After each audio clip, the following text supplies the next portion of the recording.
আপনারা দেখছেন বাস্তব উপস্থাপন, আমি রাজীব। পরীক্ষার্থীর উপর হামলা, দলবদ্ধ হামলার শিকার মাধ্যমিক পরীক্ষার্থী। উত্তরপত্র দেখতে না দেওয়ায় দলবদ্ধ হামলার শিকার হলেন মাধ্যমিক পরীক্ষার্থী। পরীক্ষা চলাকালীন সময়ে পরীক্ষা হলের ভিতরে উত্তরপত্র দেখে নকল করতে চায় পাশে বসা ছাত্র।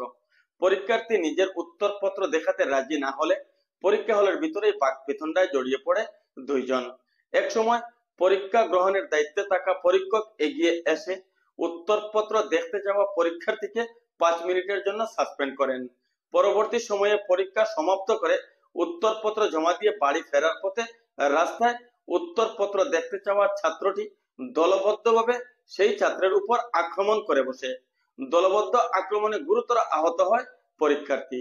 বিষয়টি জানিয়ে ইতিমধ্যে দলবদ্ধ হামলার শিকার হওয়া পরীক্ষার্থীর পরিবারের পক্ষ থেকে ধলাই থানায় একটি এফআইআর দায়ের করা হয়েছে। মানে আমরা এক রুম ক্লাসরুমে কি এক্সাম দাও আসলাম হে আমার তিন ডেস্ক আগে বুয়া তার যে কিছু লাগে তার ঘটনা হইছে মানে কি ওবু তার ধারও বুয়া আসলো হে আর ওলা হে একটা গুঞ্জি স্যারের কইছে স্যার ইগা আমরা ভাত গে যার খালি আর ওখার পরে স্যারেরও গুছা উঠছে উঠিয়ালে ইয়া দগুর পেপার স্যারে সিজ হলিছ না ইয়া আর খরা বাদ ওকে তারা কিটা কইছে শুনা গেছ না বান তিনে তোরা বাদে স্যারে কইছে স্যার লালা যে কইছে স্যার ইলা আর ইতনা দিলা মানে কি দগে জগছন স্যারে আর খরা বাদে স্যারে দগুর পেপার দিলেছেন তারা লেখছন আর লেখার পরে আমরা বাড়ি আইছি আবার পরে আতাও মানে কি ফিসি দিন দেখি তারা তার মাড্ডা দরিয়া মানে আরো একটা তারা ছুড়ে না লাউস আমরাও গেছি গিয়া তারা ভাঙিয়ে জগছি আর আমরা সরক গেছি যাওয়ার পরে আবার তারা আইসন বাইক লিয়ে আর বাঁকা কইটা আবার পরে আমরা মাথা তাসন আর মাঝে তুমি উঠিয়া গিয়া ফিসি দি বাড়ি মাছে আর বাস দি বেরিয়েছেন তারা মাইকের মাঝে তুমি মারিয়া তারা বাগিয়েছেন তারা আবার আমরা অন্য ফোন গেল বুঝলে তোমার বাচ্চা যারা মারিয়া এখন রাস্তার কিনারে ফেলাই দিয়েছেন। আমার ভাই ফোন করিয়া কইছে হওয়ার পরে আমরা তো আইলাম আইয়া ভাই তারা রাস্তার কিনার থেকে তারা দুইজন উঠাইয়া এক ঘরের দাঁড়িয়ে দোকানের দাঁড়িয়ে রাখছে আর কি।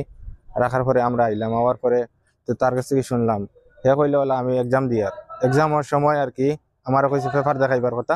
তখন আমি পেপার দেখাইছি না, তখন আমার লোক গালাগালি করছে। আমি স্যারের কাছে বিচার দিছি, বিচার দেওয়ার পরে স্যারে দুজনের পেপার সিজ করে লইছেন। সিজ করার পরে আবার দুজনে গিয়া তারা জিও করছেন সুপারিশ করিয়া পেপারটা লইছেন। লওয়ার পরে কইছে তারে আমার দেখা, কইছে না দেখাইতো না, না দেখানোর কারণে কইছে তোর বাইরে বারো ইয়েলে মারবো। তারপরে হে ফোনে হারে আনছে ডাকাডাকি করিয়া আনিয়া আজ এই রাস্তা খালি কিনারে উঠতে সময় তারে ধরিয়া তারা 15-20 জনে মারামারি করছেন। তারপরে মারা গিয়া তারে তখন ফালাইয়া গেলা গিয়া তারা ওখানে দেখিয়া গিয়া করে থেকে গিয়া তারে দোকানে দাঁড়িয়ে বইছেন। তারপরে আমরা ফোন করছেন, ফোন করার পরে আমরা আইছি। যখন বেজান জায়গা হয়েছে আস্তা মাথা ফাটা ওখান থেকে তখন পর্যন্ত আর এই বাজে আস্তা রক্ত যার। আর এখানে সেলাইয়ের কথা কইছেন 2টা লাগবো, সেলাই হয়তো ডরাই হয়তো সেলাই মানে না, তো এখন জুড়ে বসছে ওখানে সেলাই দেওয়া গেছে না, বেশি এমনি ব্যান্ডেজ দিয়া দিছে খালি ডাক্তারে।